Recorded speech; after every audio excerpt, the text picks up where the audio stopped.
Hi everyone, welcome back to my channel Ifra's daily vlogs. Thumbnail చూశారుగా, ఉగాది, రంజాన్ అంటే ఏంటి, అలానే ధర్మం, కులం, మతం వీటి యొక్క డిఫరెన్సెస్ అంటే ఏంటి అనేది మీరు ఈ వీడియో పూర్తిగా ఎక్కడా స్కిప్ చేయకుండా చూడండి, మీకే అర్థమవుతుంది. అలానే మీరు ఏమైనా చెప్పాలి అంటే కింద కమెంట్ చేసి చెప్పొచ్చు. సో మా ఈ ప్రయత్నం మీకోసం. As a part of it మేము చాలా క్యాంపెయిన్స్ కండక్ట్ చేస్తూ ఉంటాము. ఇటువంటి అవేర్నెస్ క్యాంపెయిన్స్, ఉగాది ప్రోగ్రామ్స్ అని, రంజాన్, అలాగే ఇటువంటి పండుగల వెనుక నిజమైన అర్థం ఏంటి, అలాగే ఫ్రీగా టైలరింగ్ క్యాంప్స్ కండక్ట్ చేస్తూ ఉంటాం, మెహందీ క్యాంప్స్ కండక్ట్ చేస్తూ ఉంటాం. అలాగే మాకు స్టూడెంట్ వింగ్ కూడా ఉందండి actually. So we work among students also. వాళ్ళలో మోరల్ వాల్యూస్ ని అలాగే పర్సనాలిటీ డెవలప్మెంట్ ని బిల్డ్ చేయడానికి among all schools and colleges లో కూడా వాళ్ళలో మొరాలిటీ అనేది ఎప్పుడైతే వస్తుందో అప్పుడు మాత్రమే ఇండియా బ్రైటర్ నేషన్ గా అవుతుంది. సో ఇండియాలో కావాల్సింది ఏంటి అంటే స్కిల్స్ తో పాటుగా వాల్యూస్ కూడా కావాలండి. అప్పుడు మాత్రమే ఈక్వల్స్ టు సక్సెస్.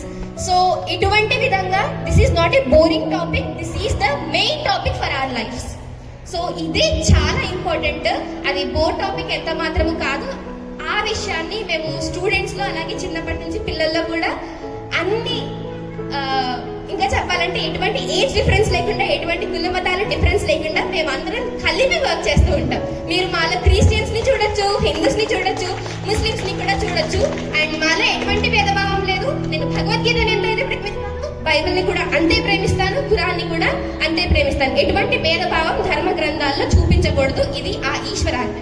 సో మేము వర్క్ చేసేది ఏంటి అంటే యాక్చువల్లీ మేము 3 ధార్మిక శాస్త్రాలు కూడా కేవలం ఒకే విషయాన్ని చెప్తున్నాయి.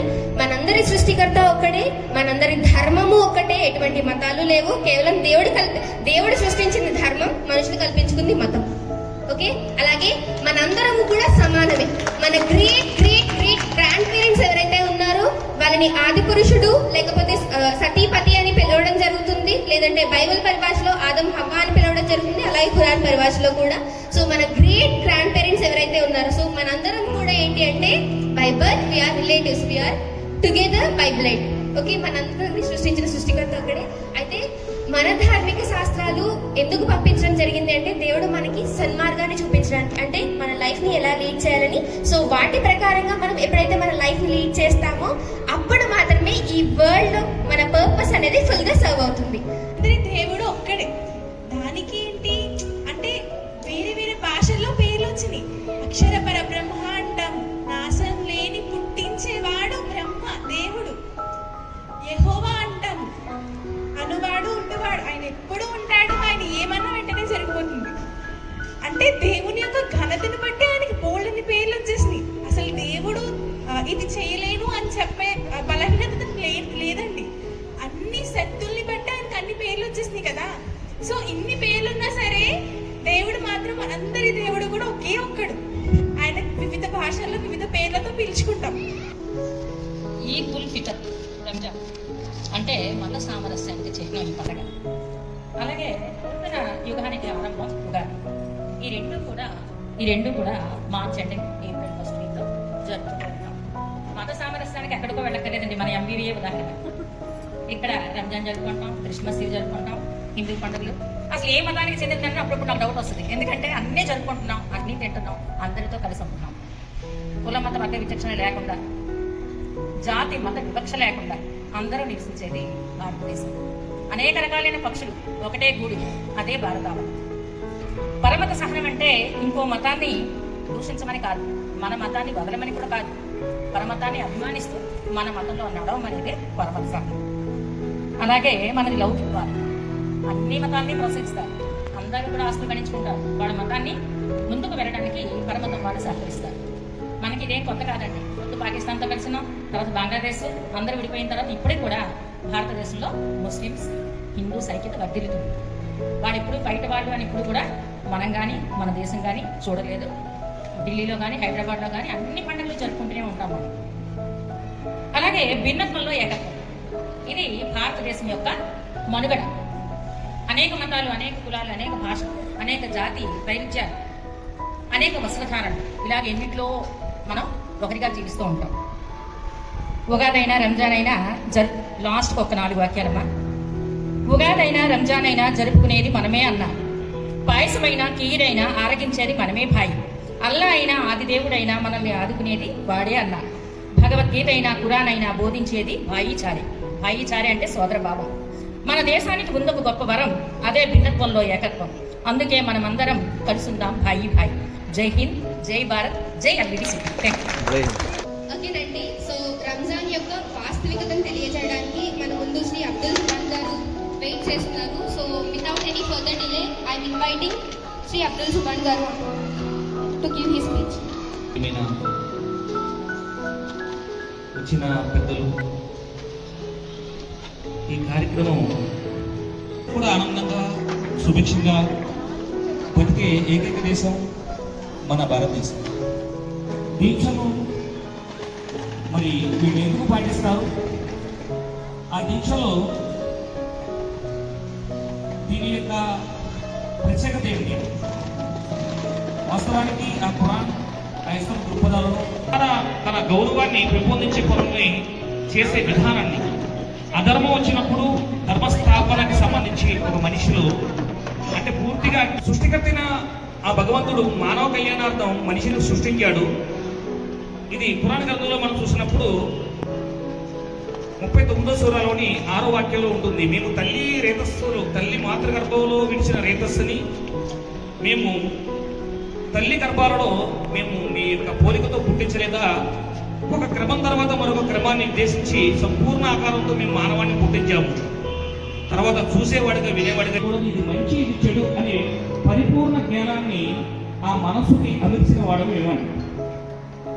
ఇది అంటే మనిషి ఈరోజు తప్పేదో ఒప్పేదో ఎలా బతకాలో ఎలా బతకూడదు అనేది అది గ్రంథాలు చదివి తెలుసుకో అవసరం లేదు.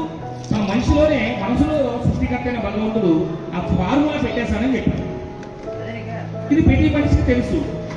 చేస్తున్న పనిలో ఇది మంచి పని, ఇది చెడు పని, ఇది చేయకూడదు, ఇది చేయవచ్చు అనే ప్రతి మనిషికి అంతరాత్మ దోషం ఉంటుంది. అది ఎప్పటికప్పుడు తట్టిలేపుతుంది. అది మానవ స్నేహితుడు అనమాట.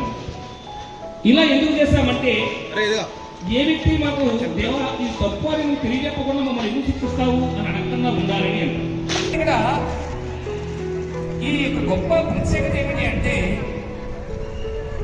ఈ ఉపవాసం ద్వారా మనిషి చెడుకు దూరం అవ్వాలి. నా సృష్టికర్త చూస్తున్నాడు కాబట్టి నేను చెడు చూడకూడదు, చెడు మాట్లాడకూడదు, చెడు వినకూడదు. చూపిస్తున్నాం. సరే, మరి ఆ రుచిని పిల్లలకి ఎందుకు చూపిస్తున్నాం అంటే మనిషి ఏదో ఒక రుచి మాత్రమే చూసి ఇదే సర్వస్వం అనుకోకూడదని. అంటే తీపి ఒకటే తిన్నాడు అనుకోండి, పిల్లాడు చిన్నప్పటి నుంచి తీపికి అలవాటు పడిపోయాడు అనుకోండి, వాడికి ఏ రుచి కూడా తర్వాత కారం తినలేడు. ఆ జీవితంలో వాడికి చేదు అనుభవాలు వస్తే ఎదుర్కోలేడు. కాబట్టి వాడికి జీవితం అంటే అన్ని రుచులు ఉంటాయి.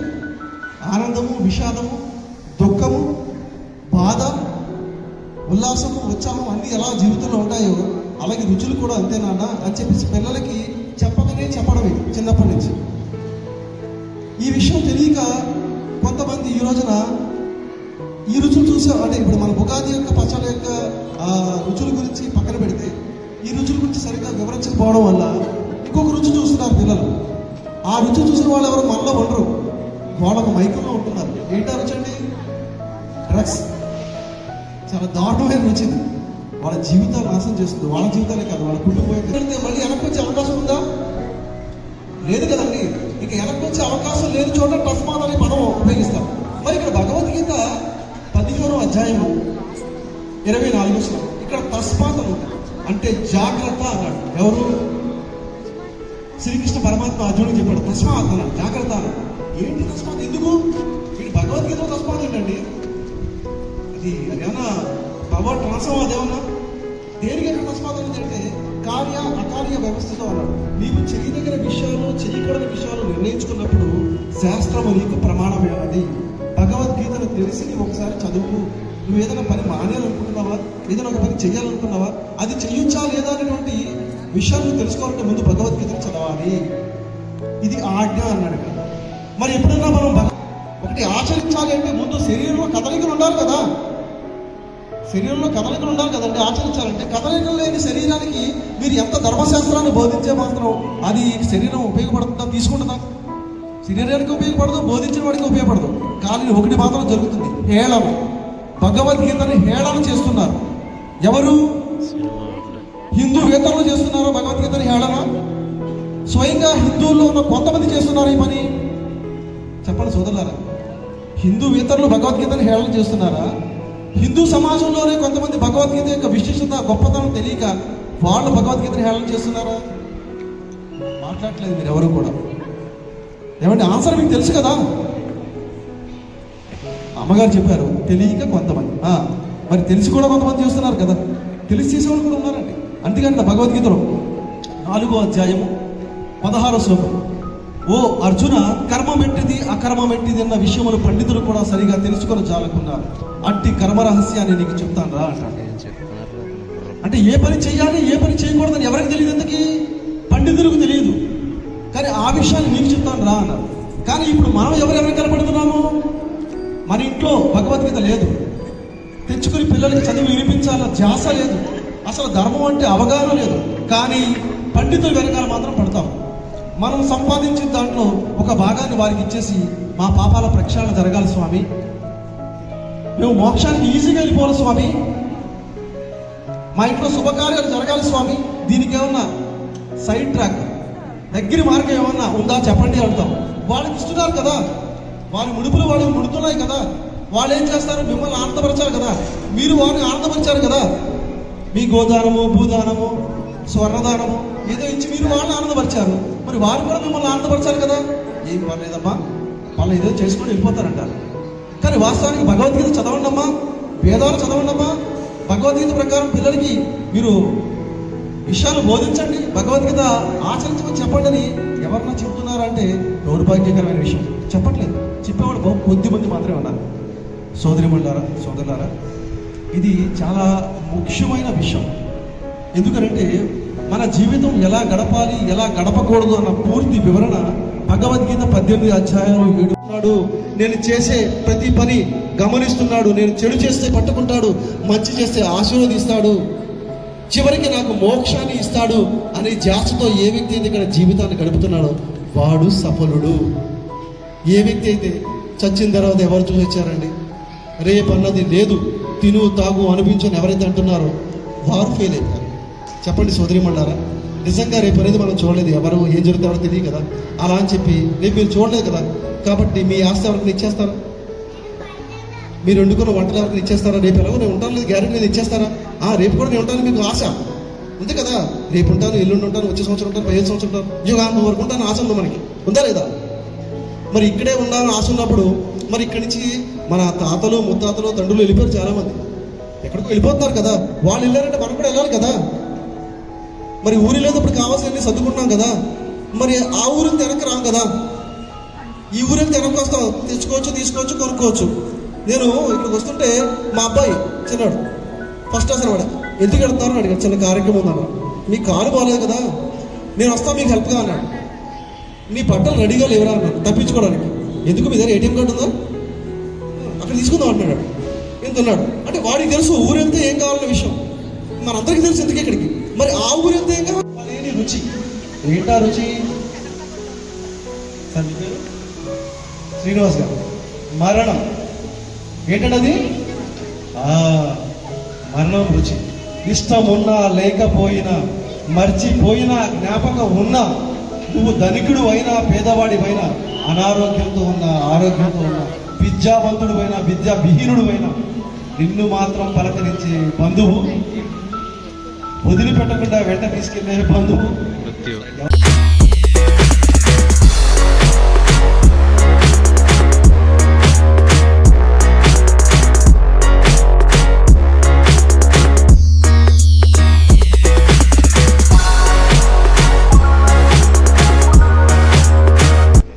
చక్కగా ఈ యొక్క కార్యక్రమాన్ని ఇంతసేపు అంటే 2 hours ఇంతసేపు ఓపికగా కూర్చున్నందుకు నిజంగా మనస్ఫూర్తిగా థ్యాంక్స్.